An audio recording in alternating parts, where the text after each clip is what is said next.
Fresh fish makes for a hearty breakfast. Otters need to fuel up for their energetic lifestyle. They can devour up to 4 kilograms of fish daily. They catch fish with their mouths, then hold them with their front paws, consuming their prey scales and all.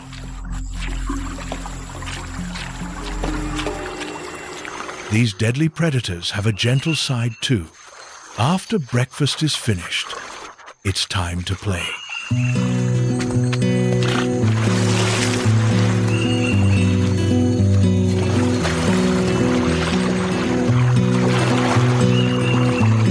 Otters live in large family groups. Cubs born last year will take some time before leaving to start their own families.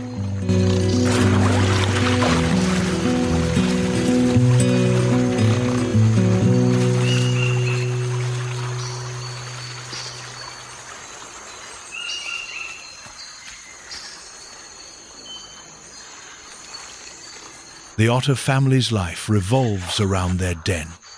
Mother otters care for the next generation while hiding in the safety of their den.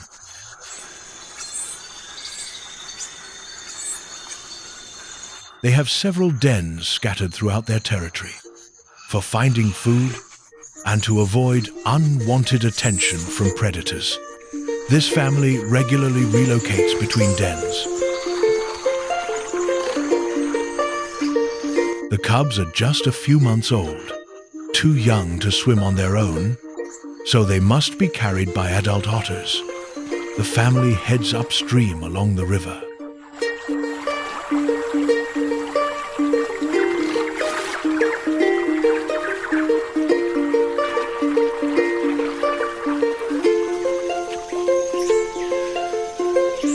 They've reached their next den. The first priority is getting the cubs safely inside.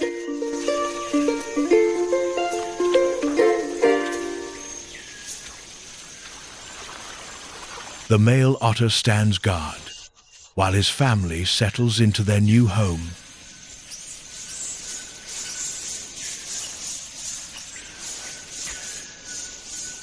The male leaves scent marks at the den entrance, warning other animals that this territory is taken.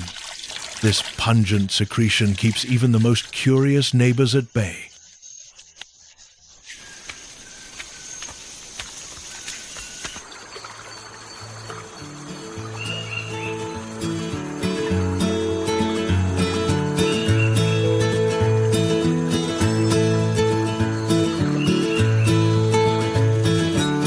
Throughout the Rio Branco River, in its sediment-rich waters, life thrives.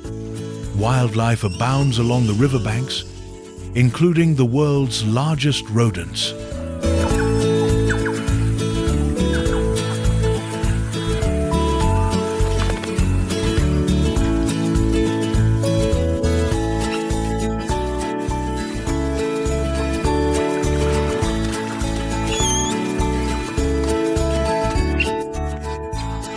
Capybaras are closely related to guinea pigs.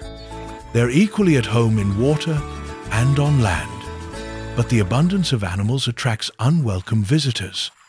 A jaguar makes its way along the riverbank.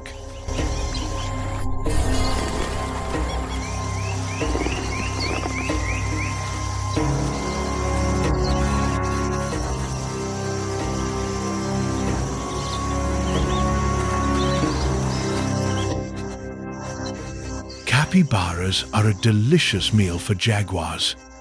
These top predators of the Amazon rarely stray far from rivers, and the Rio Branco's rich food resources make it an ideal hunting ground. When danger approaches, these giant rodents can dive underwater, staying submerged for up to 5 minutes.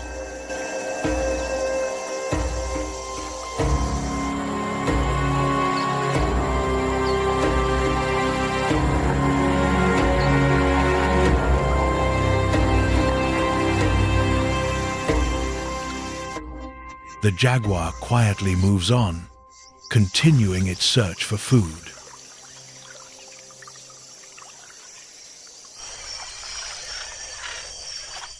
Back on the islands in the river, the midday tranquility is shattered.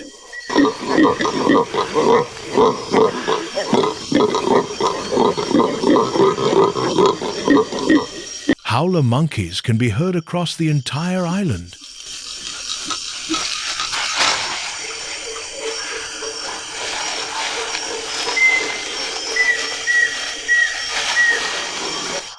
These mysterious primates use their calls not just to scare off predators, but also to mark their territory.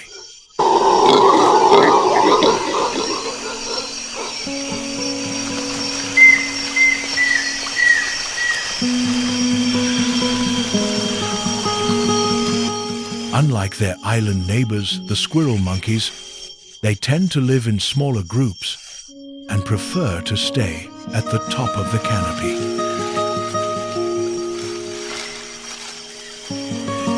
These monkeys are excellent acrobats, rarely coming down to the ground.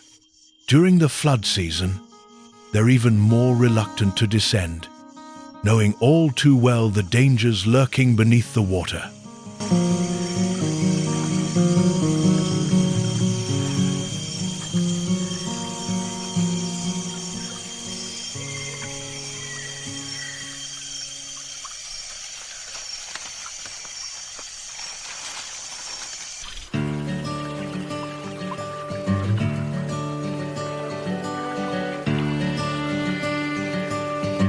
By late September, the heavy rains stop.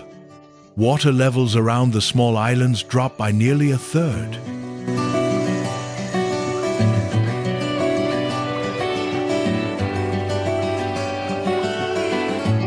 As the water recedes, beaches reappear. For many creatures, life starts to get easier. Butterflies forage on the newly exposed land.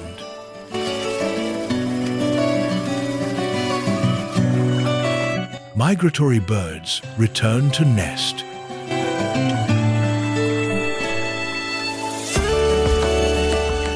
Newly exposed plants spring back to life, a vibrant green.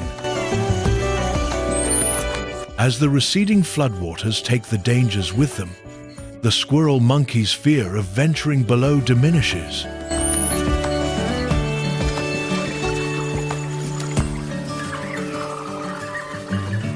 This is good news for the sloths too.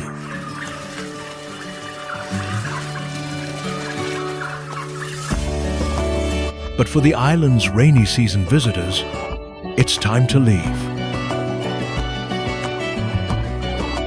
Manatee mothers and calves have feasted for 4 months. Now, they must prepare to return to the main river channel, beginning their dry season lifestyle.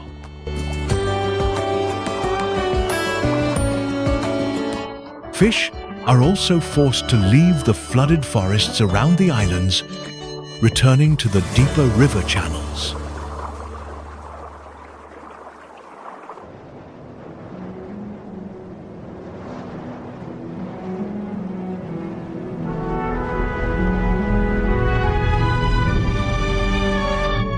The Anavilhanas and Maria archipelagos stretch 1,000 kilometers along the Rio Negro, providing a home for some of the world's most resilient animals.